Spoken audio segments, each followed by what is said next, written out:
Hello.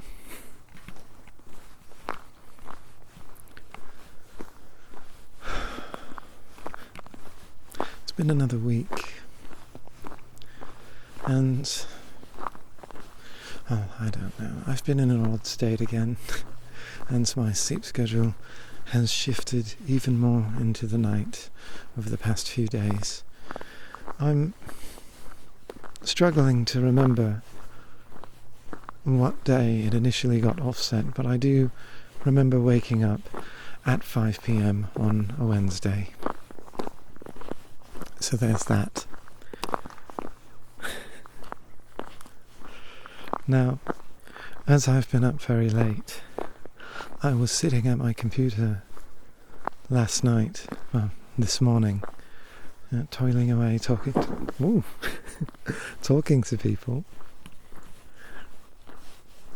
and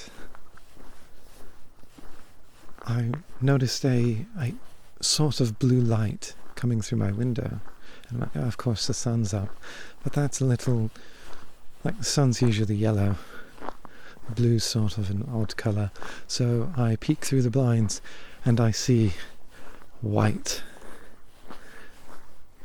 It snowed today for the first time really since last winter, so winter's here, I guess.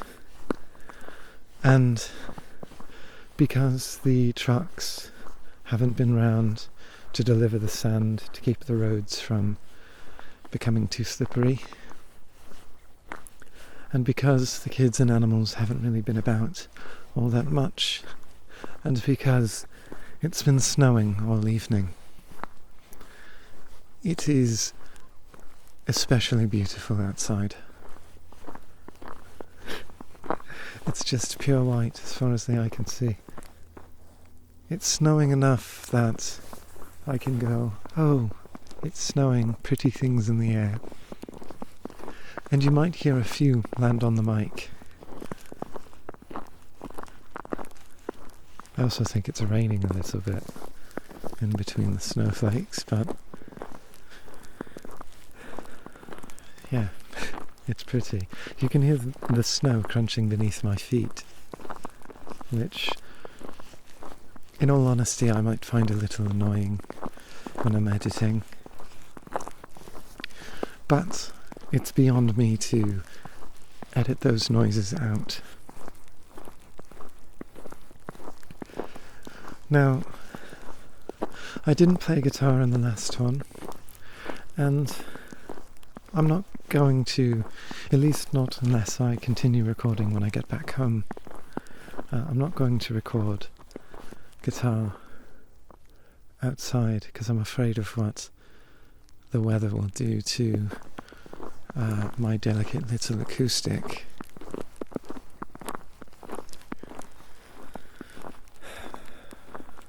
But I do have something that I've been meaning to talk about. But first, a tangent. Something I sort of... I've been coping with my distaste for these seasons that aren't my favourite, like fall and winter, by romanticising the idea of them with experiences I had during those seasons that were actually notable and fun, or just cathartic, or whatever. And I came to realise there was something I was doing in the winter, the last few winters before I went to Japan.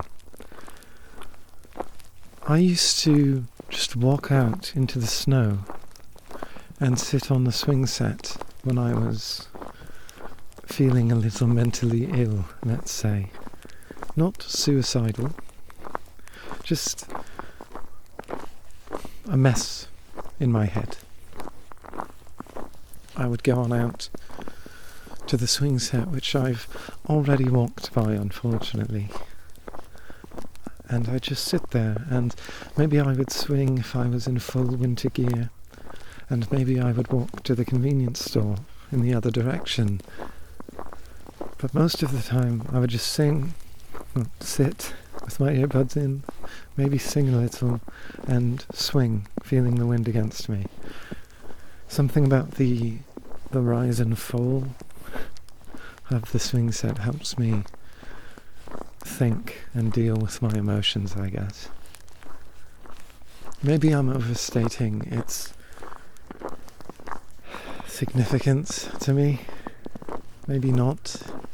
I just know it was sort of an anchor activity of mine to keep me from feeling so bad late into the night.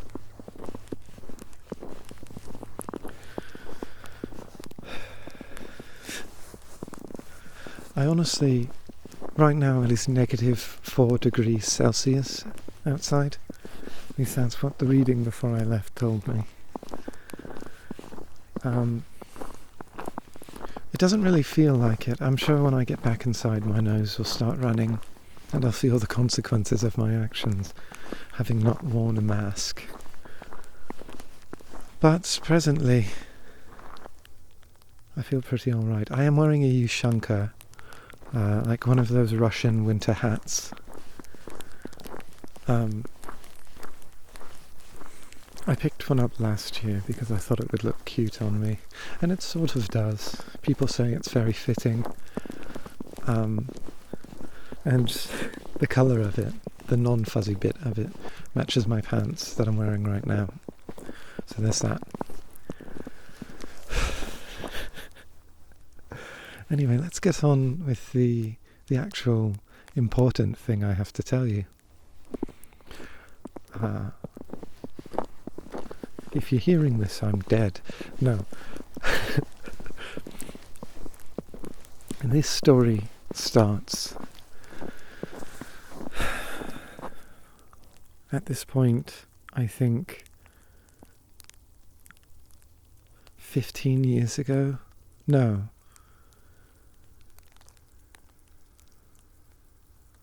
No, not 15.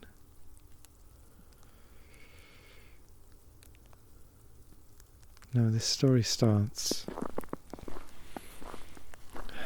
How long ago? I think it's around 12 or 13 years ago now. It was either... You know what, let me... This is one of my worst character traits, I think. I'm a real stickler for getting dates and such correct when I'm telling stories, so I often pause my stories to go look for evidence.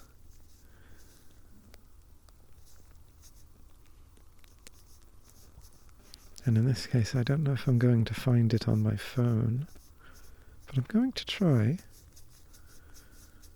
Just going through my photos. I like that I have a big library of photos that are organised by month and date, of course, but it helps me recollect very well.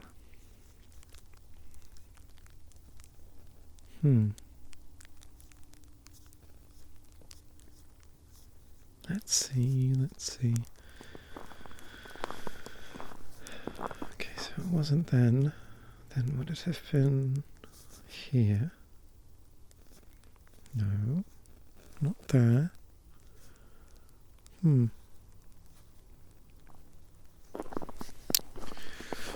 Well, sort of looking at the numbers, I'm going to say it had to be in that bizarre winter of 2020.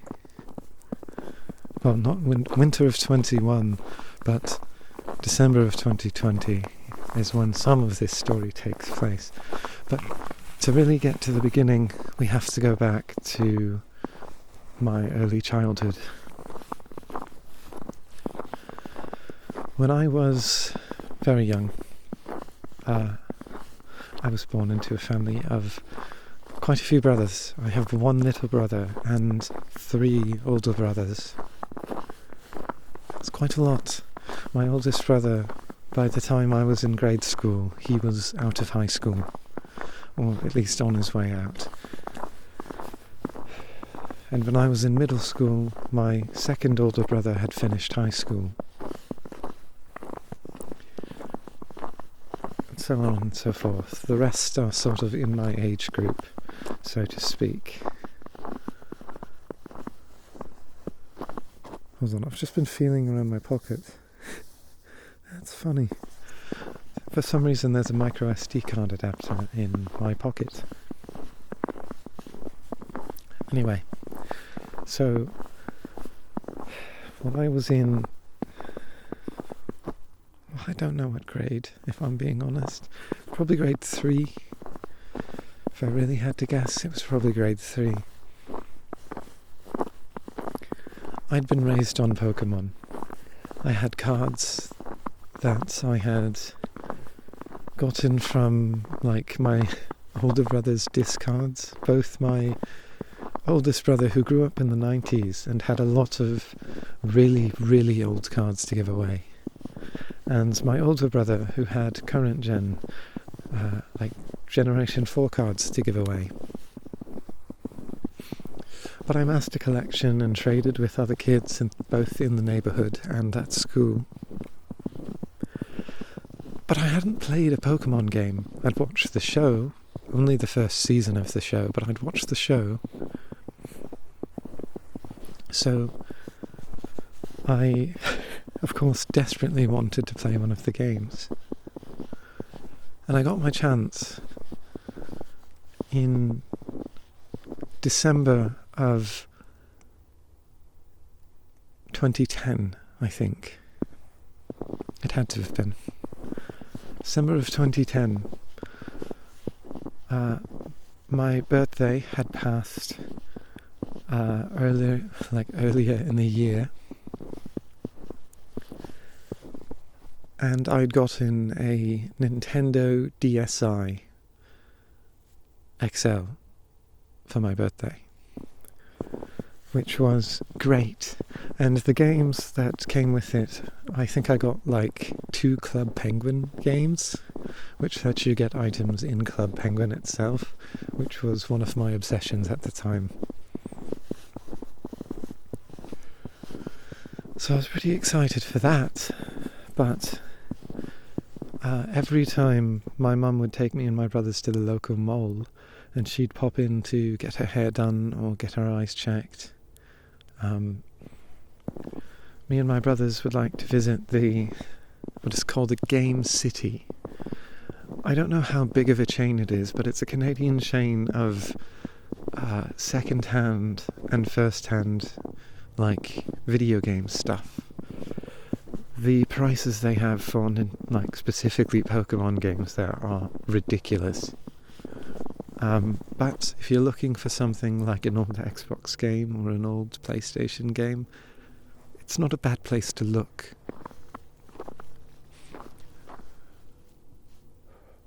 So, every time I'd gone in there, like in recent memory, or at least from that year, they had on display in one of their glass cabinets a Pokewalker. And for those who don't know what the Pokewalker was, it was a physical, like, belt clip little Pokeball with a screen in it that connected to Pokemon Heart Gold and Soul Silver. You could transfer one of your Pokemon using the DS to the Pokewalker, and it would find items and do battles and level up its, like, friendship and whatnot. It's a very interesting gimmick, but it only did all of those things as it counted your steps. It was a step counter, hence the name Pokewalker. And as somebody who did a lot of biking and walking to and from the park, I thought that would be awesome to have, even though I didn't have a Pokemon game.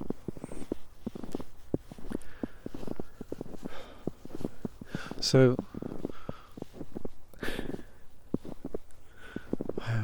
on December 10th, I believe it was, on December 10th of 2010, I happened to be in a Walmart with my mum, and my brothers happened to not be there. And I happened to find a copy of Pokemon Heart Gold. And I pleaded with my mum, please, let me have this, like, I didn't get that many, like the Club Penguin games were small, I didn't get that many games from ITS, please let me have this. I've been wanting this, like, all year, every time I've seen it in the store. And of course my mother, being the wonderful person that she is, caved. There's a weird animal making like a pinging sound. Could be a fox or a coyote, I don't know. Either way. My mum caved, and she let me have the game. And I got home, and I remember all of the lights being off, which was rare. Usually I wouldn't be out so late, but because it was the winter, it was dark and all the lights were off. I remember standing at the top of the stairs from the basement and holding the thing in my hand and looking at my mum and going, can I stay up a little later to play this, please? To just start it.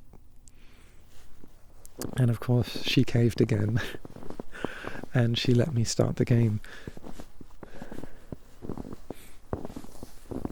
So, on the evening of December 10th, 2010, I started Pokemon Heart Gold, Soul Silver, and when it came to choose the starting Pokemon, I chose what would then become one of, I think, my second favourite Pokemon, if not my favourite. The blue one, Totodile. I chose Totodile. And I couldn't play the game for that long that evening because I either had school the next day or my parents were heavily enforcing me going to bed before midnight. I think at this point I was going to bed before 9. But who's to tell, really? I never really had a watch, so either way, I started the game then. For those who don't know the sort of intricacies of Pokemon generation, there are more possible configurations of any given Pokemon than there are people in the world. Because Pokemon themselves, in the game's code, have dozens of completely unique stats that change as they evolve and are set in stone when they are created.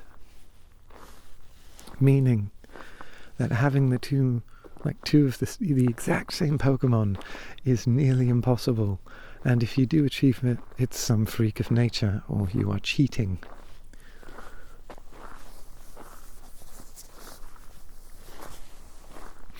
So,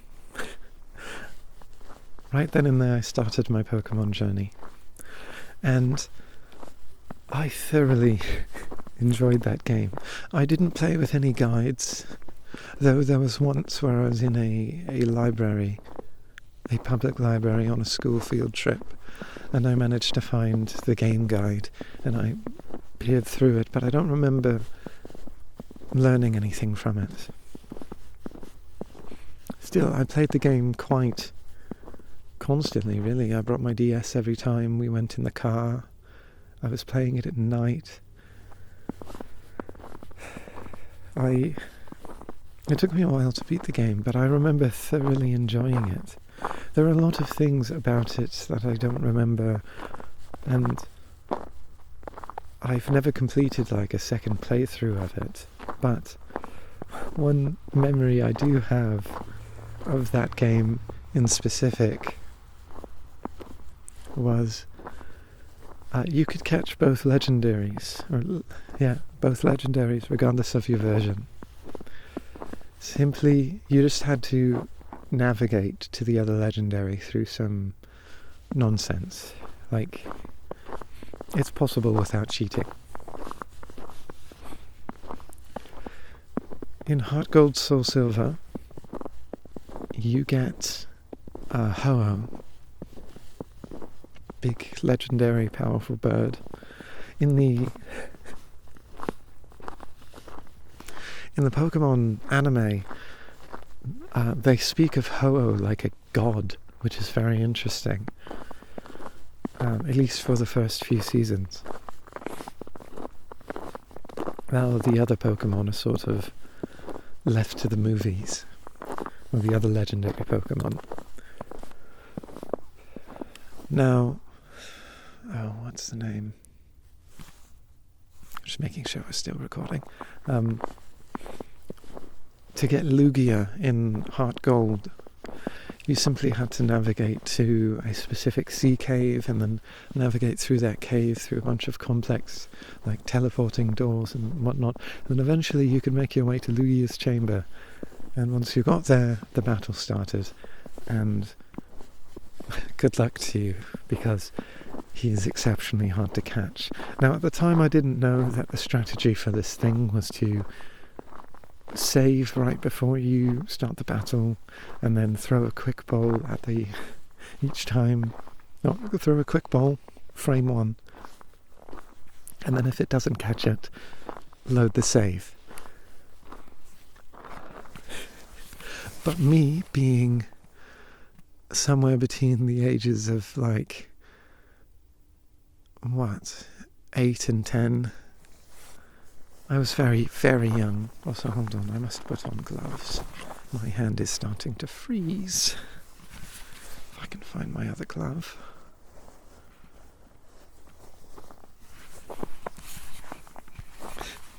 This bit probably sounds awful on the recording. Glove one. And two. Okay. As I was saying, so what's his name? Right, yeah, Lugia. I remember trying to catch Lugia on a Saturday night in my bedroom. And of course my inventory was full of Ultra Balls, the best ones you could get, because I had used my Master Ball on Ho-Oh.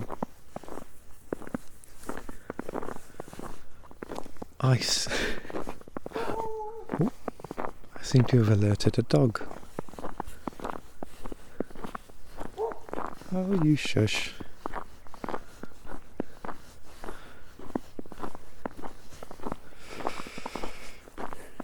So much for the quiet, hey?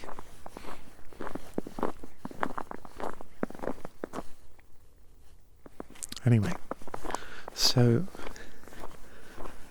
I used up every Ultra Ball I had multiple times.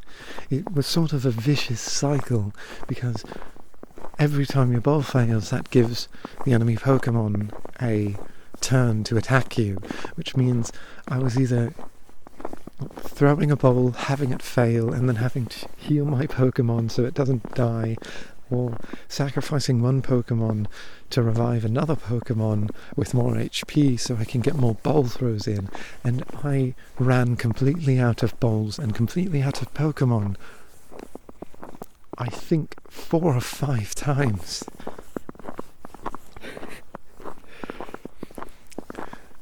Eventually, it got to the point where I was crying over it and pleading with God. Just on my knees, hands clasped together on my bed, pleading with God, tears in my face, please, please let me catch the Lugia. I'll do anything. I'll be a devout Christian for the rest of my life. I'll pray to you every night. It's fucking stupid. But eventually, by morning, I did manage to catch it. Thank God. Alas, it did take forever, but I was happy once I had done it.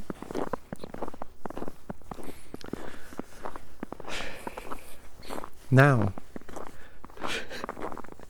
the next thing that's quite important to mention is, at some point between starting all this nonsense and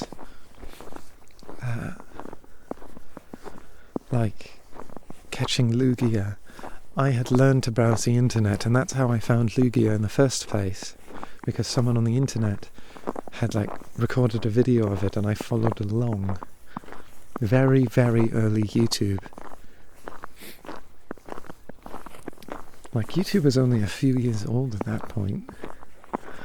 So, but I had found a YouTube video of somebody doing that, so I followed it along, and it was then I learned, I started learning about other Pokemon games. You watch one and then you go, oh, interesting, Pokemon Facts, Part 23, don't mind if I do, and you watch that. So I started learning about every Pokemon and every Pokemon game that was out at the time.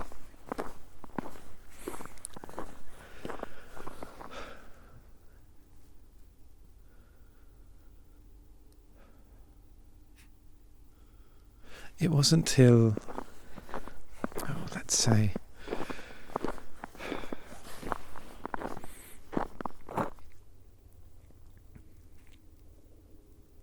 it wasn't till 2011, I think.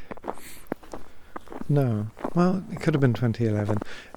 Probably was 2011. It wasn't till the next year, I guess, that I had started playing another Pokemon game. Now, the other Pokemon game I had started playing, I didn't start playing till my birthday.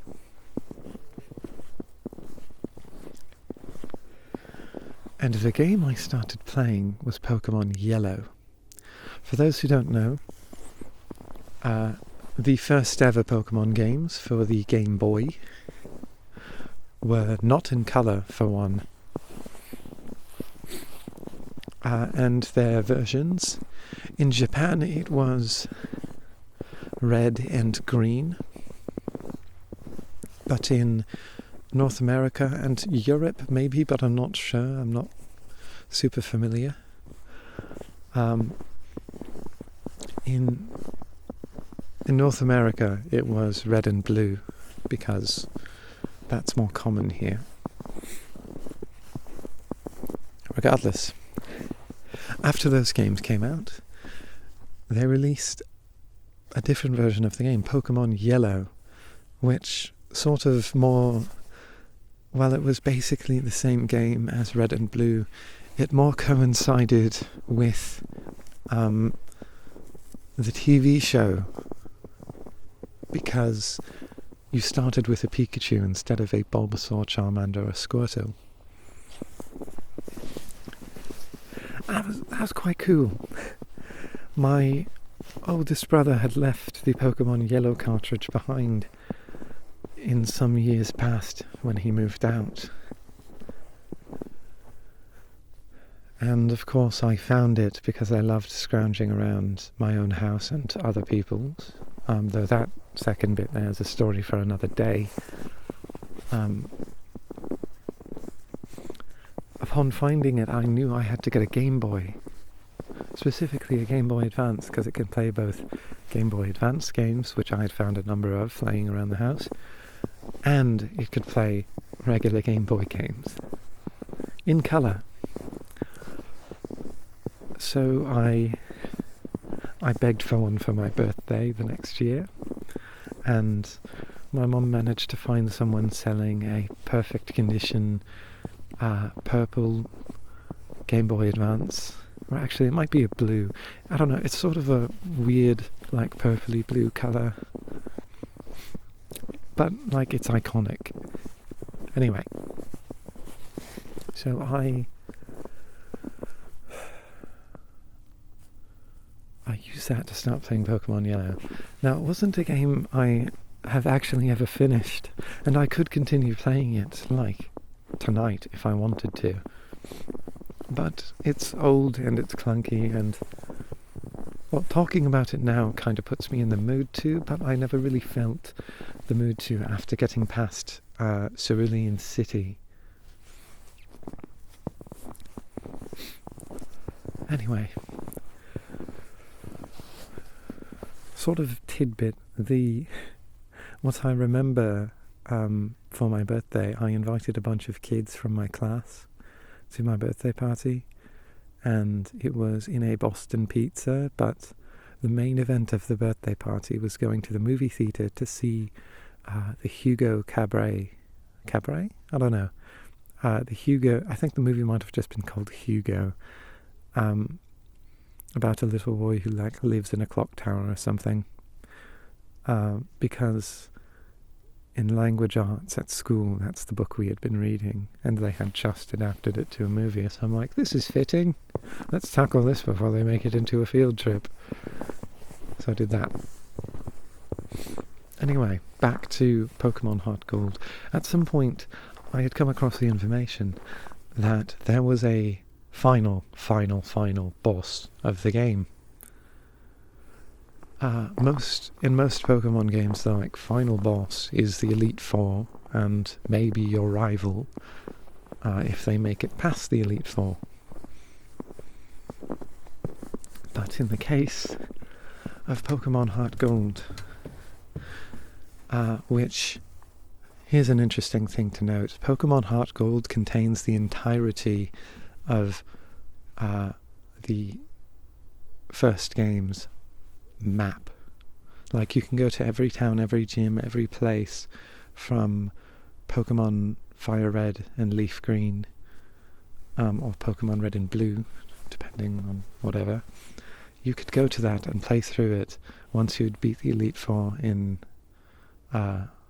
its main region, which no other Pokemon game has done since.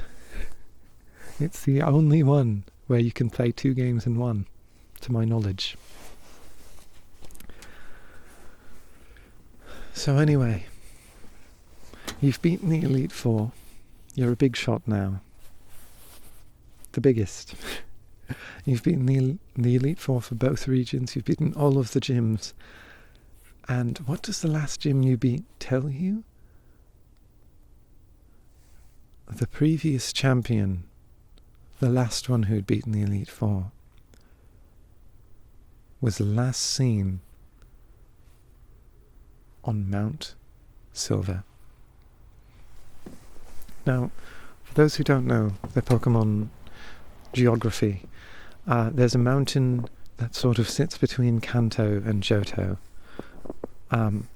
Johto being Gen 2, Kanto being Gen 1.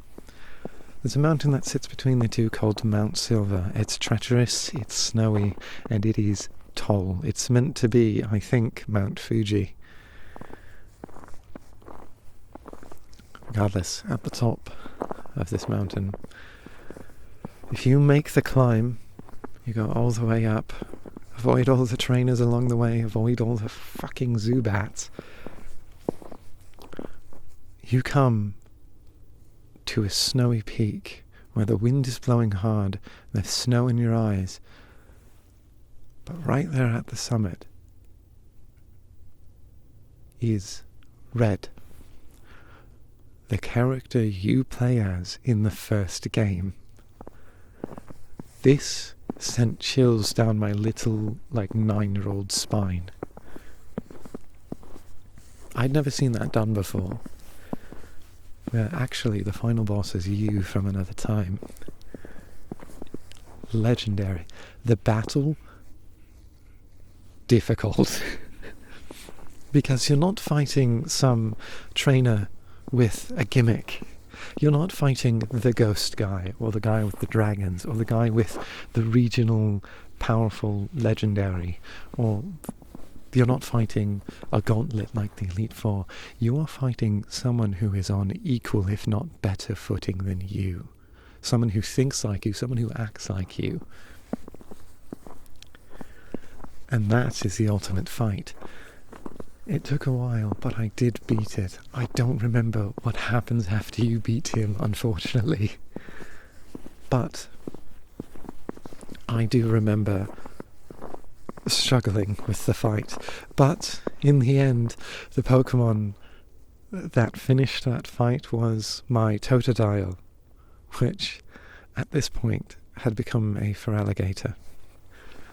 Level 70 something by this point. funny story about funny tidbit about the Feraligatr. When you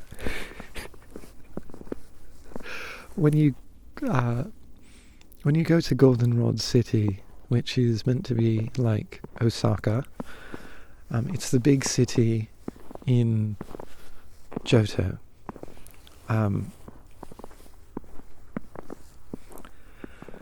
There's a guy there in a building.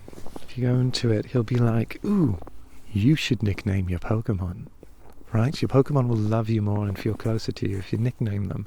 And I'm like, "You're so right. You are absolutely right. I should nickname my Pokemon. I should." So I chose to nickname my Feraligatr.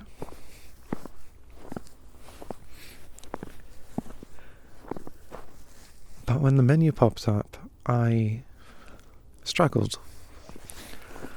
I couldn't think of anything to name it at all. I really couldn't. And I also couldn't figure out how to close the menu. So, like 8 or 9-year-old me struggled to retype. I'm like, okay, well, I don't want to nickname him. I'll just nickname him the name of the Pokemon. Then I don't have to worry about it. So I tried to write Feraligatr, but I hit the character limit because apparently Feraligatr's name is longer than the character limit. And I spelled it wrong. So, unbeknownst to me until like years later, I named him Feraligatr. Not Feraligatr, Feraligatr. Stupid. Either way, I finished up with that. Well, that was ages ago. I finished up with the game after beating Red. I was done with it. I've just realised I've been talking into like the right side the entire time. Whoopsies. Yeah, I finished that up. And I felt pretty much done with the game. I had climbed the tallest mountain, beaten the strongest foe, and to my knowledge, and to what little... there were more things I could have discovered, but I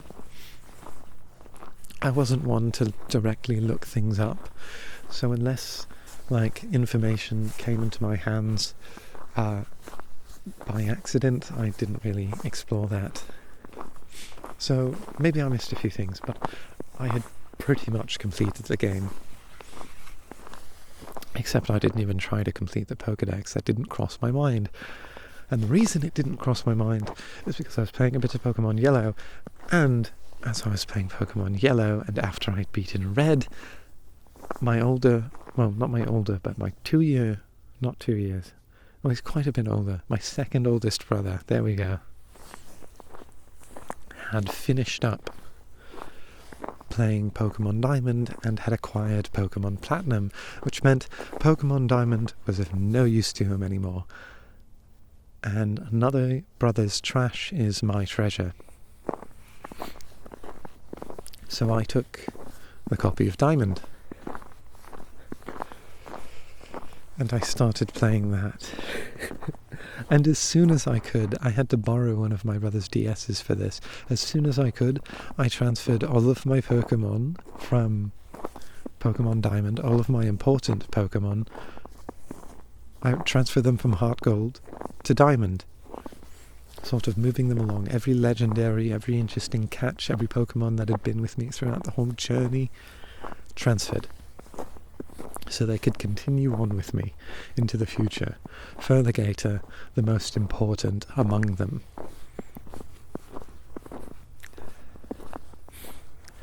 Now with Pokemon Diamond, well, that game's quite interesting actually. People say Platinum is the best, but I've personally never actually played Platinum. So I couldn't tell you that, but Pokemon Diamonds was a fun trip. And this time I had actually decided to commit to completing the Pokédex. Because if you completed the Pokédex, a secret path opened on a random route somewhere in the middle of the map. And if you followed that into some ruins and went down the right path of dark doors, you could reach Giratina and catch him. And then you would truly complete your Pokédex. So I spent the game catching all of these, like the 3 freaky legendary genie-looking things corresponding to each major lake in the Sinnoh region. I caught all 3 of those. They roam the map, which was interesting. Heart Gold had that as well, but yeah. I caught all of those using clever strategy and such, and then completed the Pokédex, and it took ages. It really took ages. But I wouldn't have been able to do it without my Feraligatr, because by the time I finally got to using him in my party,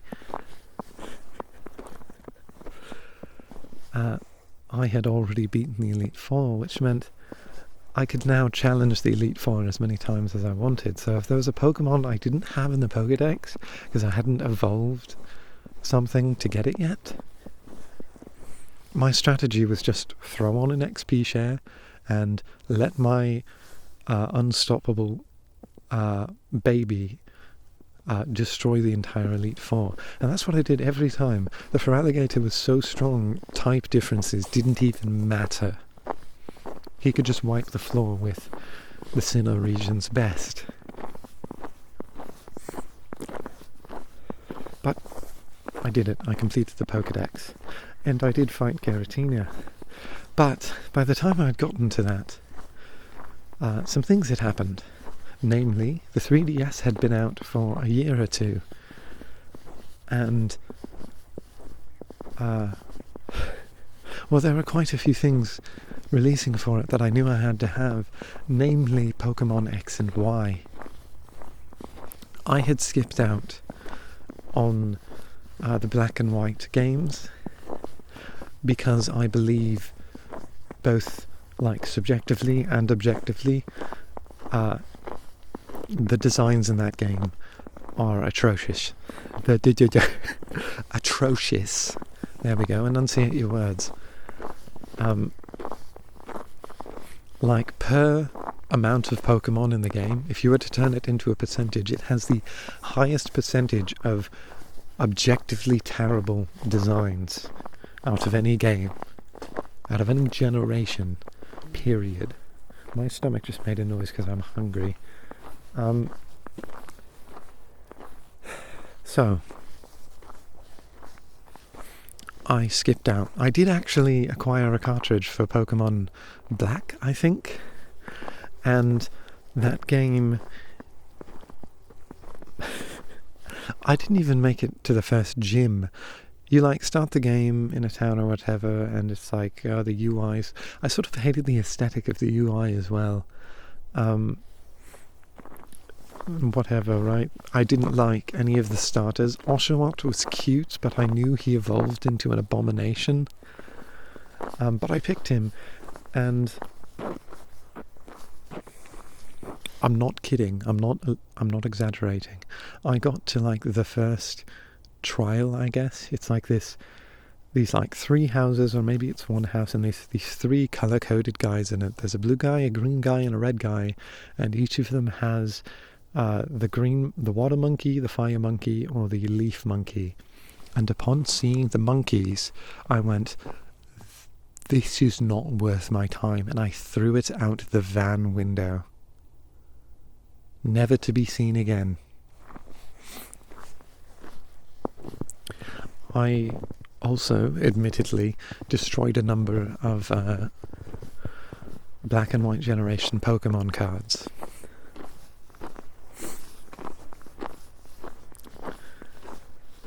It's pretty uncommon, an uncommon opinion to hold, of Pokemon fans of my generation, I think. And any Pokemon fans younger than me will say Black and White was the best one, because that's the one they started on, and yeah. But technically speaking, I started on the first one, or the second one, or the third one. I don't know. I had early exposure to the early Pokemon stuff. Anyway, let's get back on track. Where was I? Right. Yes, so the 3DS had come out, and through the Christmas or one of my birthdays, I had gotten a 3DS and I had gotten Pokemon X at some point. My brother, my second oldest brother, got Pokemon Y. And Pokemon X took me a while to get through. I actually don't remember too much of that game. I remember the Pokeball factory, and I remember, like, the plot a little bit. And I remember that you could do online battles, and that was pretty interesting. But beyond that, I don't really have much vested interest in it.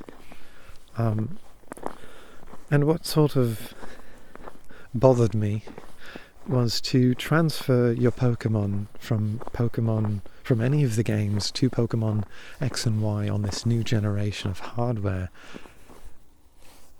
You needed Pokemon Bank, a subscription service to host your Pokemon from all your games on the cloud.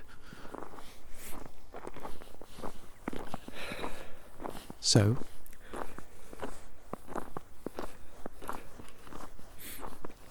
I couldn't dare ask my parents to spend their money on something so arbitrary like that, right? I wouldn't even ask my parents for Xbox Live at this point. So there was no way I was doing that. However, around that time I changed schools, and in that school was another Pokemon fan who, well, in my class was another Pokemon fan who is actually still my friend, though he's a bit distant, like, these days. I drove him to school a few days last year because we were attending the same, I think technically speaking we both went to a polytechnic. Anyway,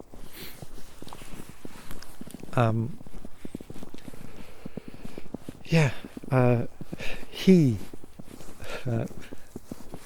interestingly also would bring his 3DS to school, and I would bring my 3DS to school, and we would play Mario Kart while taking cover under the pine trees.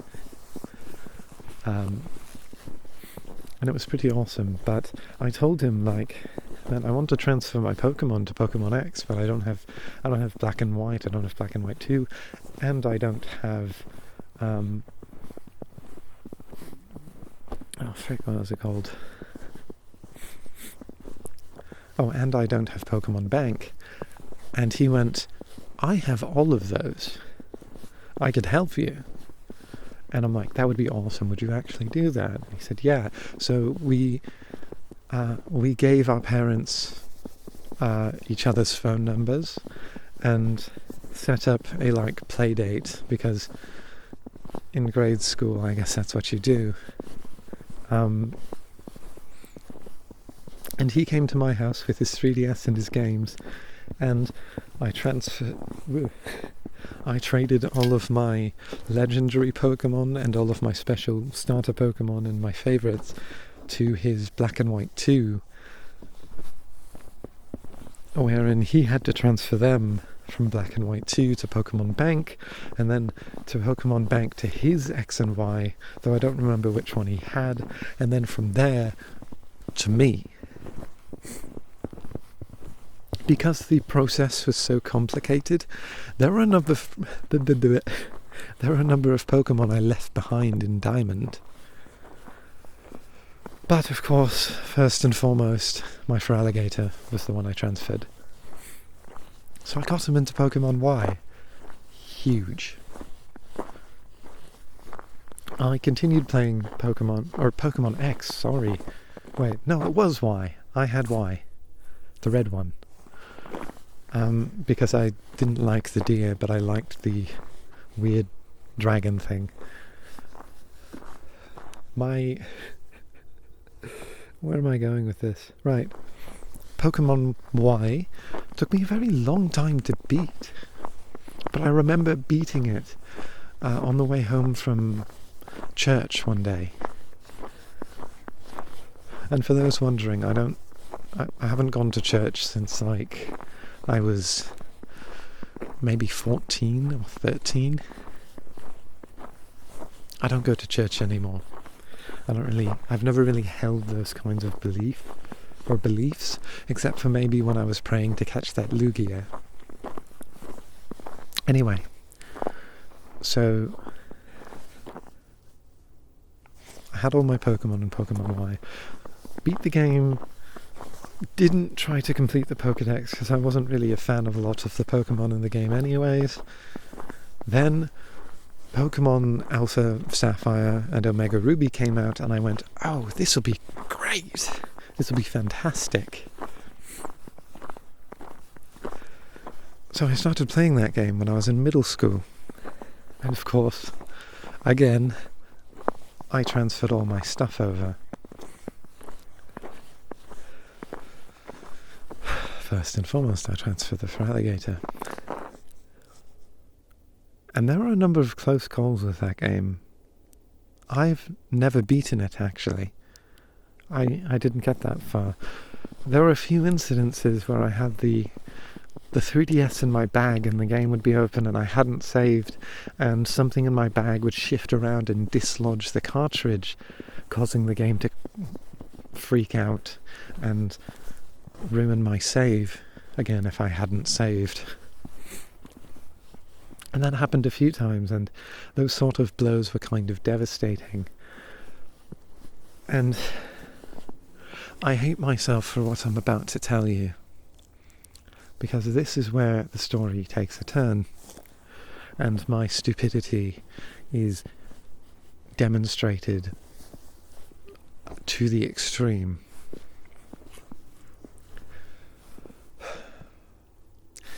In March of what had to be 2014 or 2015, spring break had come. It was the last Friday before spring break, which meant the teachers weren't assigning anything, there was no work to do, and there were fun activities about, but most teachers just said, it's a free-for-all, do what you want in my class. This led to me spending the final class of the day, math,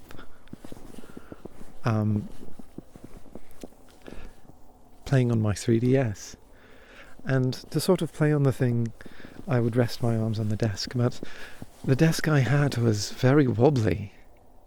Usually the solution to this problem would be to fold up a piece of paper and slip it under one of the feet to balance it out, then it would stop wobbling. But I didn't have any paper, and nor did anybody else really, because nobody brought their bags, there was nothing to do.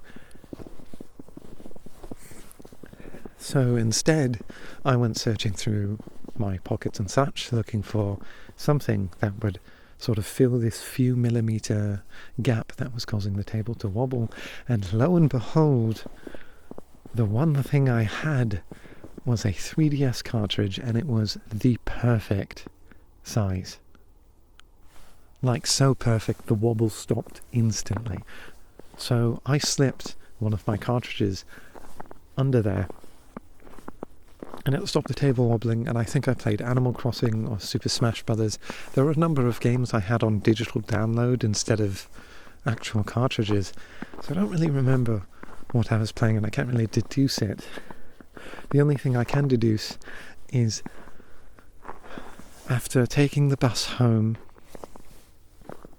and celebrating the coming break at around 5 p.m.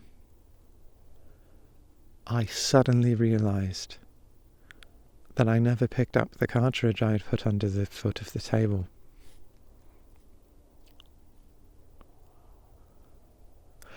And at the time, I could remember what cartridge I had put under there. I put my Pokémon Alpha Sapphire cartridge under there. That cartridge containing every legendary Pokémon I had ever caught, every starter I had ever had, and my Feraligatr right there on that cartridge. I immediately burst into tears and panicked. I tried calling the school, I tried sending emails to the teachers, I tried calling the numbers of people in the office, but nobody picked up. It was 5 p.m. Everybody had gone home. All that was left was the janitors, and I knew there was nothing I could do except hope that maybe my maths teacher, who didn't like me and I didn't like him, I could hope that he caught it on the way out.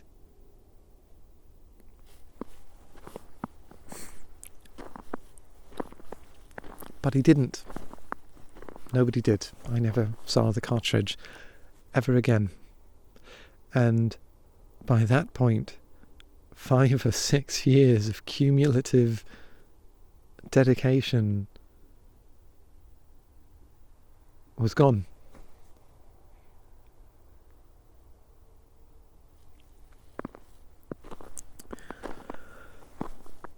I got over it, emotionally speaking. Or maybe I didn't. But it was that killed my interest in Pokémon completely. I didn't ask for another copy of the game. When Sun and Moon came around, I didn't ask for those either. When Ultra Moon came about, I did ask for a copy of that because I didn't know what else to get for my birthday. And I barely played that game. I didn't even make it to the first gym. Some years down the line, I gave the cartridge to, I think, my second oldest brother. But I was effectively done. I wasn't collecting Pokemon cards. I wasn't playing the games. And of course I wasn't watching the show, or the movies, or anything. That was it. I think the next Pokemon thing that I even considered participating in was watching Detective Pikachu. That movie in it of itself was sort of a marvel that it came to be, because Detective Pikachu wasn't a particularly popular game series. In fact, I'd never seen anybody play it. I didn't know anybody who had it. But some time when I was in high school, that movie came out. And I actually thoroughly enjoyed that movie. Like, I really enjoyed that movie. It didn't reignite that spark in me because I was preoccupied with a number of other things going on in my life. But wow, are you going to do that again? I really got to eat something when I get home. I've been wandering around this park for who knows how long. Anyway, it didn't reignite the spark in me. I enjoyed it as a movie, and I thought it was well done. But yeah, it didn't do that much for me.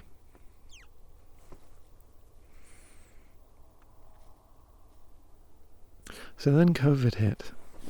Quarantine, right? And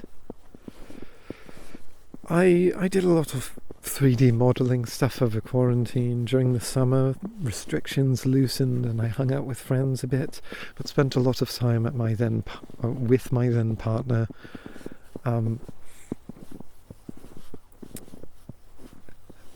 And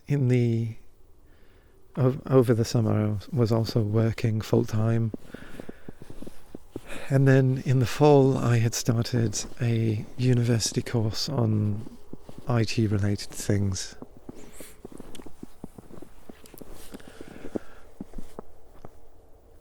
But then winter came around. It started snowing in November, or October, I don't really remember. But it started snowing when it always does. And it got cold, and I was inside more. My sleep schedule was extremely odd. And on one late night, it might have been December 7th.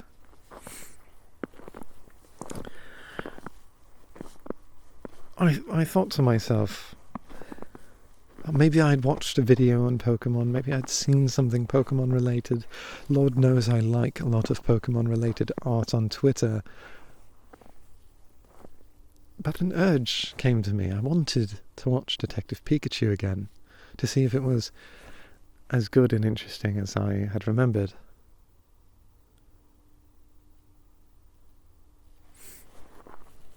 So I watched it. I made myself some popcorn.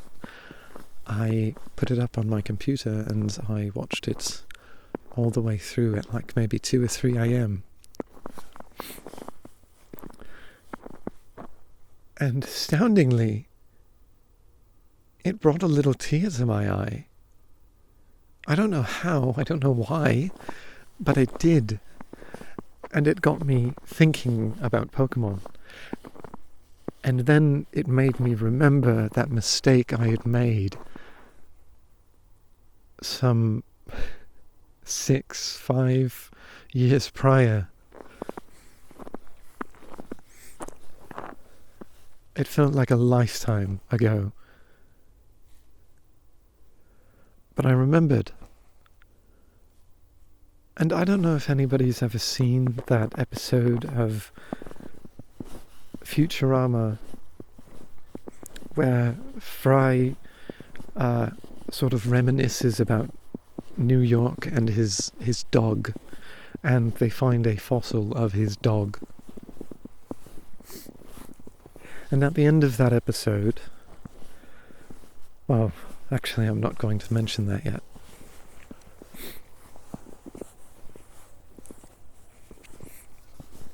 But it got me thinking, if somewhere, somehow, in the save data of any of the Pokemon games I still possess saves for, and I still possess the cartridges for, if somewhere in there my Feraligatr exists, then I could bring him back.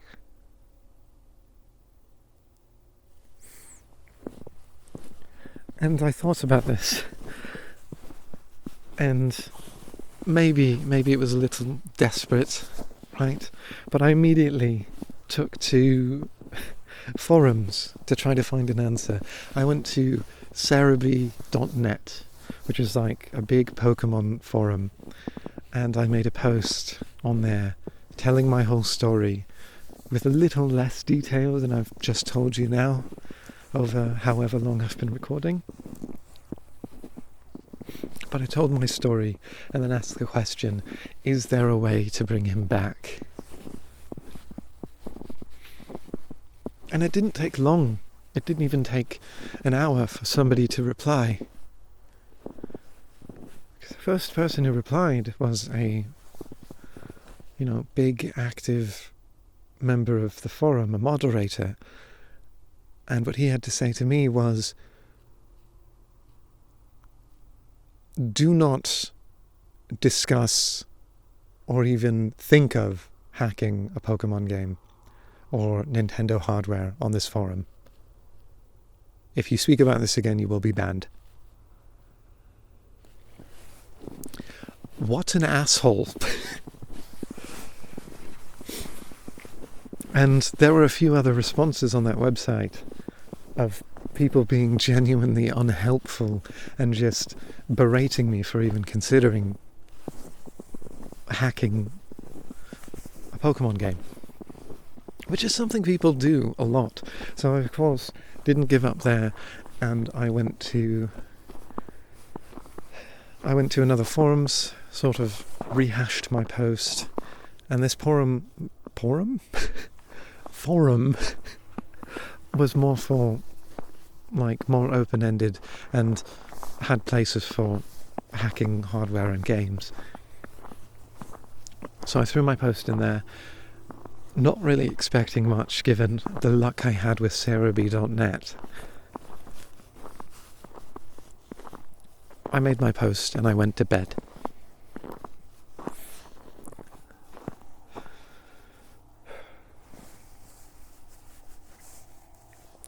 The next day I woke up, who knows when really, to an actual reply on my post from a guy. Now, I'm afraid to say the username right now because it might, like, you might be able to find the post and find a thing, but whatever, right? This is important. The guy's username, his handle on the forum was Shady Man Jose, which I think is quite a funny name. But Shady Man Jose said to me,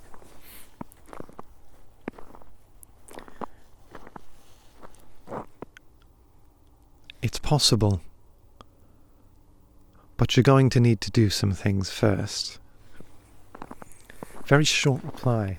So I enthusiastically replied to him, like, yes, I will do pretty much anything.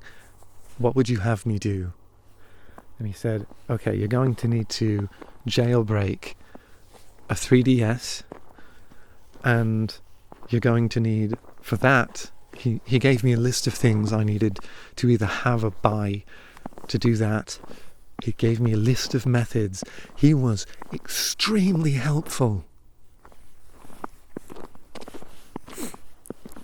So I ordered for quick shipping off of Amazon what is called a flash cart, which allows you to slot a micro SD card into a micro SD card or a regular SD card into a 3DS or a DS, depending on which one you bought it for, and use that to load anything. Right, you could throw an actual game on there, or you could throw executable code to jailbreak your 3DS. So I did that. I jailbroke it. It took a day for the package to arrive, and as soon as it arrived, I figured it out. I did all the thing, and I'm like, okay, I've done it. What do you need from me? And he's like, okay. Something I forgot to mention. He said to me in the post where he mentioned that it was possible, he said,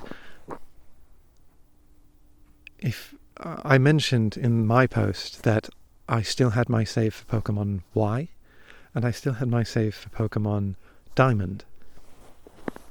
And he said, unfortunately, Pokemon Y does not store any data about Pokemon that have completed the Elite Four. Because when you beat the Elite Four and become the region champion, and each time that you do, the team you used is logged into the Hall of Fame, which is viewable from a PC in the game. He said, Pokemon Y does not have that, but Pokemon Diamond was the last game in the franchise to fully log Pokemon data in the Hall of Fame. So if you have that save, you're in luck. And I did. So he had me dump my Pokemon Diamond save and upload it to the forum. So I uploaded it to him. And he said, great. I'm currently, I work a full-time job. It's in the middle of a work week. But I'll get to it when I can. I'll comb through the code, and if I can find it, if I can find your Pokemon, I will bring him to you. So I thought I'd have to wait a few days. But I only had to wait one day, because on December 10th, 2020, exactly 10 years after I had gotten my Feraligatr, through some sheer cosmic coincidence, we brought him back. I loaded the save that Jose had, the modified save that Jose had put on the forums. I loaded it to my 3DS, to my Pokemon Diamond, and when I opened it up, there in the PC was my original Feraligatr. Every bit and byte exactly how it was the last time I had used him. It's sort of a grey area, right? In the episode of Futurama where they find a fossil of his dog, Farnsworth makes a machine that can resurrect the dog as a fossil. And at the end of the episode, Fry chooses not to because the dog wouldn't remember him anymore.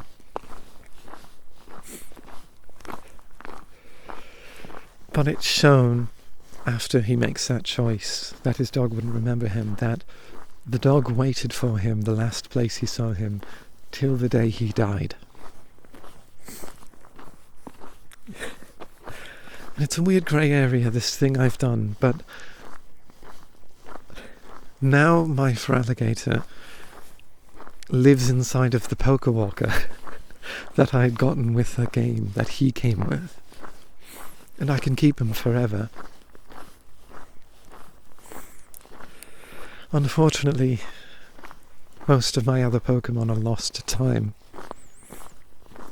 Maybe that cartridge is still out there somewhere and nobody's wiped the save, but that's extremely unlikely. Still, I have my first ever Pokemon. First ever Pokemon. Not my first starter from that game. Not my first ever.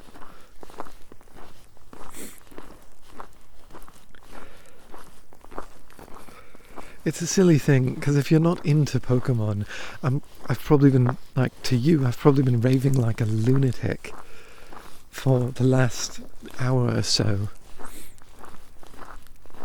But to me, it's everything. And what is the word I'm trying to say?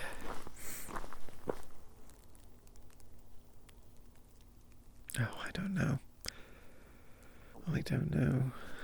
I don't know what I'm trying to say. That, fixing that, and watching Detective Pikachu that night reignited my interest in Pokemon as a whole completely. And honestly, I think I'm happier for it.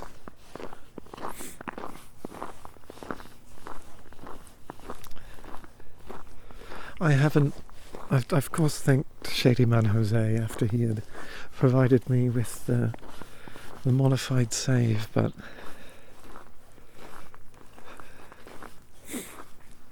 I don't know if I'll ever meet that guy, but he really did change my life in a meaningful way.